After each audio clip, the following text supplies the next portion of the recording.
സ്വാഗതം കലയിലേക്ക്. കാരണം ഇങ്ങനെ ആവേശം അതിന്റെ പാരമ്യതയിലേക്ക് എത്തുകയാണ്. എന്നെ നോക്കണ്ട, തെറ്റിച്ചിട്ടില്ല. അപ്പൊ ഇന്നിപ്പോ കലയുടെ മഹാമേള നടക്കുന്നു. അത് ആഘോഷം അതിന്റെ പാരമ്യതയിലേക്ക് എത്തിയിരിക്കുന്നു. അതിനൊപ്പം സൈഫു പറയേണ്ടത് ജില്ലകൾ തമ്മിലുള്ള ഇഞ്ചോടിഞ്ച് മത്സരം. കണ്ണൂർ നോക്കിയേ, കണ്ണൂർ 333. ഈ 5 മണിയുടെ സമയത്തുള്ളതാണ് കേട്ടോ. എപ്പം വേണമെങ്കിലും മാറി മറിയാം. തൃശ്ശൂർ 328, കോഴിക്കോട് തൊട്ട് പിന്നാലെ അതേ പോയിന്റ് 328 ഉണ്ട്. അതെ അതെ, പക്ഷെ ഇതൊക്കെ എപ്പോ വേണമെങ്കിലും മാറി മാറി. അപ്പൊ നമ്മൾ ഇനിയുള്ള ഓരോ മത്സരങ്ങളും അത് എല്ലാ ജില്ലകൾക്കും വളരെ പ്രധാനപ്പെട്ടതാണ്. സിഫ്, ഒരു ആഘോഷം കൊഴിപ്പിക്കണമെങ്കിൽ അതിൽ ഏറ്റവും കൂടുതൽ എന്താ വേണ്ടത്? അങ്ങ് കൊട്ടി കയറുകയല്ലേ നമ്മള്. എന്താ സംശയം? മേളപ്പെരുക്കത്തിന് നമുക്ക് എത്തിയിരിക്കുന്ന ആരാണെന്ന് അറിയാമോ? നമ്മുടെ കോഴിക്കോട് നടുവണ്ണൂർ HSL കുട്ടികളാണ്. അപ്പൊ നമ്മൾ അവരുടെ ഒരു ചെണ്ടമേള, ഈ പെരുക്കം അങ്ങോട്ട് കൊട്ടി കയറട്ടെ, എന്നിട്ട് നമുക്ക് ബാക്കി കാണാം. കുട്ടികൾ കയറട്ടെ, വരിക.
ഒരു സെക്കൻഡ്, ഇതൊന്നും എനിക്ക് പഠിക്കണ താല്പര്യം. ആണോ? എന്നാ പിടിച്ചേ, തോളെ ഒന്ന് കയറ്റിയേക്കാം. ഞാനൊന്നും കൂട്ടില്ലല്ലോ.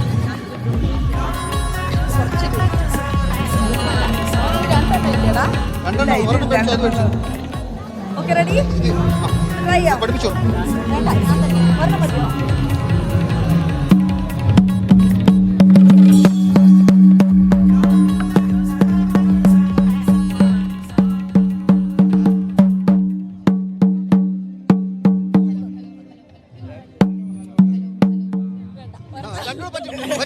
You can.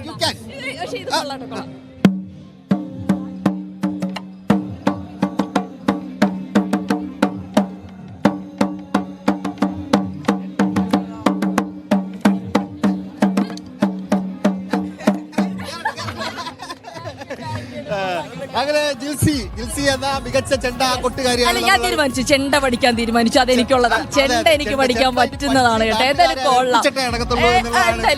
ഞാനൊരു കലക്കും. കോഴിക്കോട് വരുന്ന ഡെസ്കിലിരിക്കുന്ന എല്ലാവരും ശ്രദ്ധിക്കണം, ചെണ്ട പഠിക്കാൻ വേണ്ടി പോവുകയാണ്. ശരി, അപ്പൊ എന്തായാലും താങ്ക് യു സോ മച്ച്. അപ്പൊ നമുക്ക് ഈ വേദിയിൽ വന്നതിന് ഇത്ര സമയം തന്നതിനും താങ്ക് യു.